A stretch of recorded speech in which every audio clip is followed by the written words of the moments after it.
Cuando en el mundo no había cosas como Facebook o Twitter, las personas aburridas se reunían para discutir los fenómenos que lo rodeaban. Cuenta la historia que en 1581 Galileo Galilei descubrió un hecho revolucionario mientras estaba sentado y aburrido durante un servicio religioso en una iglesia de Pisa. Este se fijó en que la araña que colgaba del techo de la iglesia oscilaba suavemente hacia atrás y hacia adelante, pero parecía moverse más rápidamente cuando el balanceo era más amplio, digamos cuando el viento entraba, y lentamente cuando el balanceo era más corto. El curioso Galileo tuvo la idea de medir el tiempo que tomaba cada oscilación utilizando lo único que tenía a su mano, los latidos de su propio corazón. Entonces algo interesante evidenció. El número de latidos del corazón entre los vaivenes de la araña era más o menos el mismo, y no importaba si las oscilaciones de la araña eran anchas o estrechas. Por lo tanto, la amplitud del recorrido del péndulo hacia adelante y hacia atrás no afectaba la frecuencia de estas oscilaciones. Lo que Galileo descubrió en esa iglesia fue de hecho el péndulo simple. Un péndulo simple es una masa puntual sostenida verticalmente mediante una cuerda o hilo inextendible de masa despreciable y longitud L. Para describir el movimiento de un péndulo debemos dar unos parámetros. Tenemos entonces la longitud de la cuerda, la masa m colgando de ella y un punto de equilibrio en el que las dos fuerzas actúan y se equilibran. Una fuerza de tensión de la cuerda y otra, una fuerza del peso de la masa.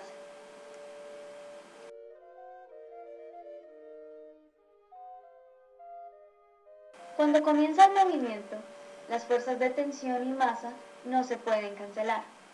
Por lo tanto, en la dirección de la tensión no hay movimiento, lo que significa que hay una parte de la fuerza del peso que es perpendicular a la fuerza de tensión, y es esta la que genera una aceleración. Ahora, en el movimiento, los ángulos conformados van a ser θ, y nos van a indicar la amplitud de la oscilación del péndulo. Por geometría, la parte opuesta del ángulo formado entre el componente Pn y el P será entonces. ¿Por qué se menciona el movimiento armónico simple en el péndulo simple? Bueno, esto es porque el péndulo simple se comporta como un oscilador armónico, cuando oscila con amplitudes pequeñas. La fuerza restauradora es la componente tangencial del peso, y el valor Pt y la aceleración del péndulo es proporcional al desplazamiento, pero en sentido contrario. Para que el péndulo se comporte como un oscilador armónico, debe cumplir que el seno de θ es igual a θ. Esto con ángulos no más de 15 a 20 grados. Lógicamente pensaríamos que si el objeto colgado es más grande o más pequeño, o que la amplitud de la oscilación fuera diferente a la que se tiene, entonces el periodo de oscilación sería diferente. Sin embargo, esto no es cierto. Solo la longitud de la cuerda y la gravedad determinan el periodo. Esto lo probó el aburrido Galileo cuando midió el periodo de cientos de péndulos y determinó esta propiedad. Para ir en contra de este argumento, se debe hacer mediciones extremos de amplitud, o sea, ángulos muy grandes. Por lo tanto, resulta la ecuación del periodo, que va a decir que el periodo va a ser igual a 2pi por la raíz de la longitud dividida en la gravedad. Como vemos, la longitud y la gravedad son los que determinan el periodo.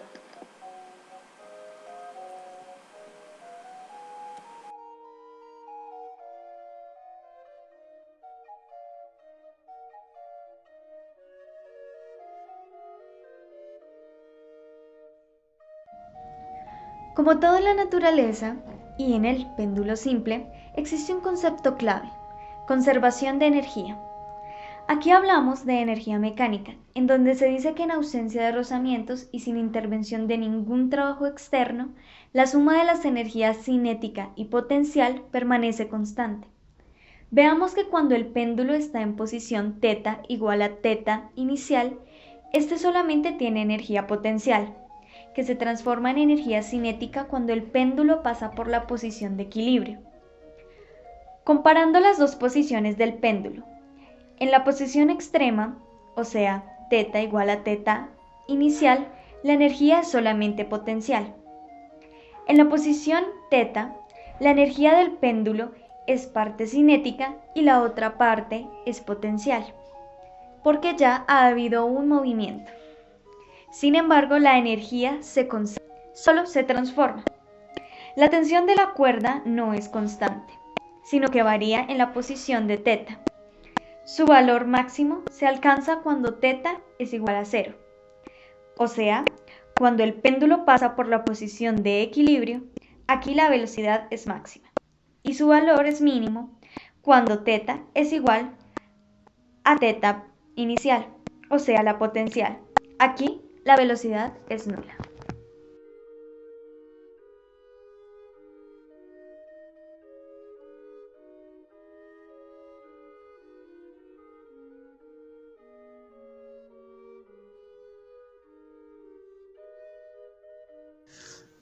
Ahora, para comprobar que en realidad el periodo no se afecta por la amplitud, por lo tanto tampoco por la masa, que podemos probar con el péndulo simple que en realidad existe la conservación de la energía, realizamos un experimento simple con dos variables a estudiar: longitud de la cuerda y ángulo de oscilación. Colgamos de un soporte un péndulo con una cuerda de 70 centímetros de longitud y lo dejamos oscilar alrededor de 15 segundos a tres amplitudes distintas, a 5 grados, a 10 grados y a 30 grados. Luego procedimos a hacer lo mismo, pero recortando la longitud de la cuerda a 40 centímetros.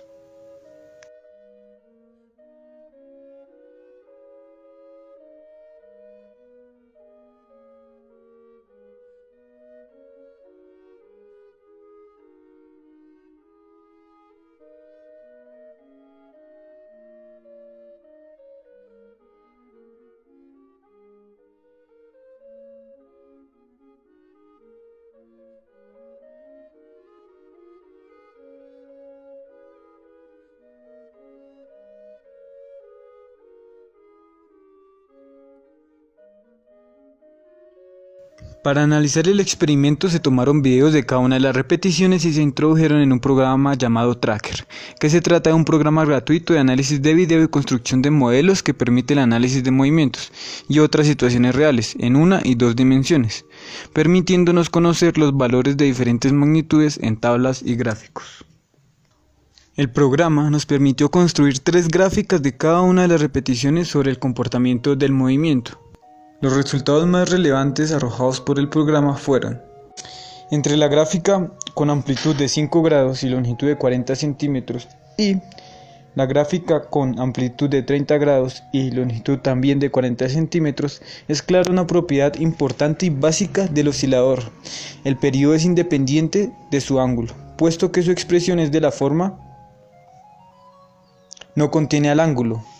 Con la gráfica de amplitud de 10 grados y una longitud de 40 centímetros y con la gráfica que tiene una amplitud de 10 grados y una longitud de 70 centímetros, podemos ver que efectivamente el periodo aumenta conforme aumenta la longitud de este. La teoría también comprueba un efecto que se ve en nuestras gráficas: el desfase entre la velocidad y la posición. Cuando una de estas cantidades es máxima, la otra es cero. La energía cinética es de la forma, por tanto, esta va a ser positiva siempre, como lo podemos ver en las gráficas. Por esto, también tiene periodo que van como aproximadamente la mitad del periodo de X y de B, porque se cumple que el mínimo y el máximo de la velocidad serán ambos máximos de la cinética. Como podemos ver, aquí los péndulos poseen la misma distancia en la longitud de la cuerda, pero difieren en el ángulo de oscilación. Sin embargo, vemos que el periodo de todos es igual. Ahora, al comparar con la segunda longitud, 40 centímetros, podemos observar que en realidad pasa lo mismo que en la distancia de 70 centímetros. El periodo del péndulo sometido a diferentes amplitudes no varía. Ahora debemos demostrar la conservación de la energía, y hoy vi otro gran loco que nos ayudará a demostrar esta fundamental ley de la física. Sé que dijimos que la energía se conserva.